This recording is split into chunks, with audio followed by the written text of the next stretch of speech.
আসসালামু আলাইকুম সবাইকে ওয়েলকাম করছি আমার চ্যানেলে নতুন আরও একটা রেসিপি দেখার জন্য। আজকে আমি আপনাদেরকে বেসনের ঝামেলা ছাড়াই ঝটপট মজাদার ডিম এবং আলুর চপের রেসিপি করে দেখাবো।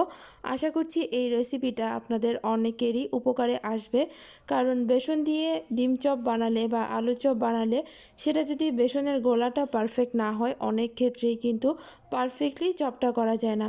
আজকে আমার এই রেসিপিটা ফলো করলে আপনারা কিন্তু বাসায় একদম পারফেক্টলি ডিম আর আলুর চপটা তৈরি করতে পারবেন। কথা না বাড়িয়ে এবার আমি চলে যাচ্ছি মূল রেসিপিতে। এখানে আমি প্রায় 3 কাপের মতো আলু সিদ্ধ করে নিয়েছি। এবার এতে আমি অ্যাড করে দিচ্ছি প্রায় 3 টেবিল চামচের মতো পেঁয়াজের বেরেস্তা।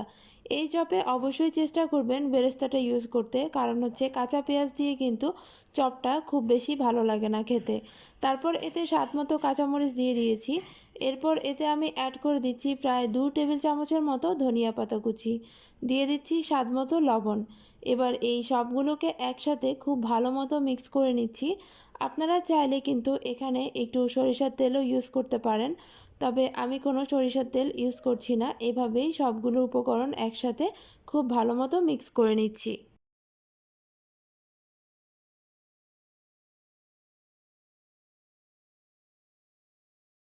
এখানে আমি 2টা ডিম সিদ্ধ করে নিয়েছি। ডিমগুলো অবশ্যই হার্ড বয়েল হতে হবে, আর এগুলোকে আমি 4টা পিস করে নিয়েছি।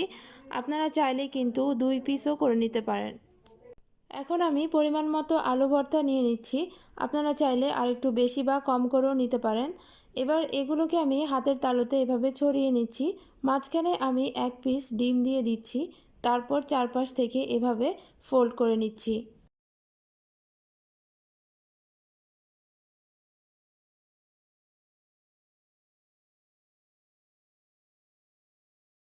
এভাবে এক এক করে সবগুলো আলুর চপ আমি বানিয়ে নিয়েছি।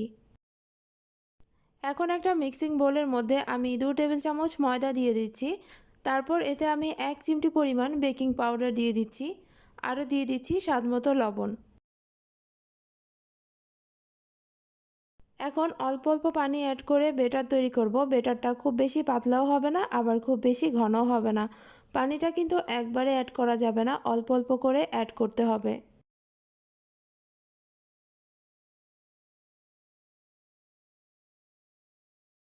বেটারটা এখন একদম রেডি। আশা করছি আপনারা দেখেই বুঝতে পারছেন টেক্সচারটা কেমন হবে।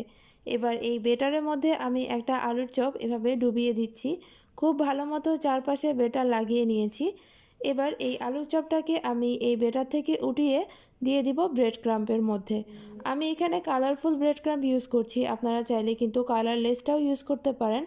আর এই ব্রেড ক্রাম্পটা কীভাবে ঘরে তৈরি করা যায় সেই রেসিপির লিঙ্ক আমি ডিসক্রিপশন বক্সে দিয়ে দিব। আলুর চপের চারপাশে খুব ভালো মতো ব্রেড ক্রাম্প লাগিয়ে নিয়েছি। তারপর হাত দিয়ে এভাবে একটু চেপে চেপে দিচ্ছি। এভাবে সবগুলো আলুর চপের চারপাশে আমি ব্রেড ক্রাম্প কোটিং করে নিয়েছি।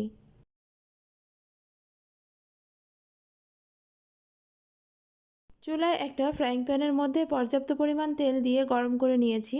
তেল হালকা গরম হয়ে এলে এতে আমি আলুর চপ দিয়ে দিচ্ছি। চপগুলো উল্টে পাল্টে খুব ভালো মতো ফ্রাই করে নিচ্ছি। আমার চপগুলো ফ্রাই হতে খুব বেশি সময় লাগেনি, প্রায় 2 থেকে 3 মিনিটের মতো সময় লেগেছে।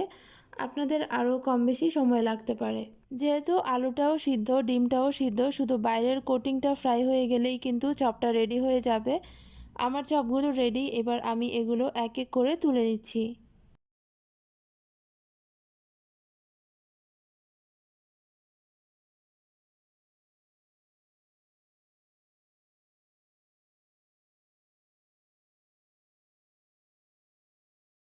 ব্যাস, এখন তৈরি হয়ে গিয়েছে মজাদার মচমচে আলুর চপ। এভাবে চপ তৈরি করলে দীর্ঘ সময় ধরে কিন্তু চপগুলো অনেক বেশি মচমচে থাকে।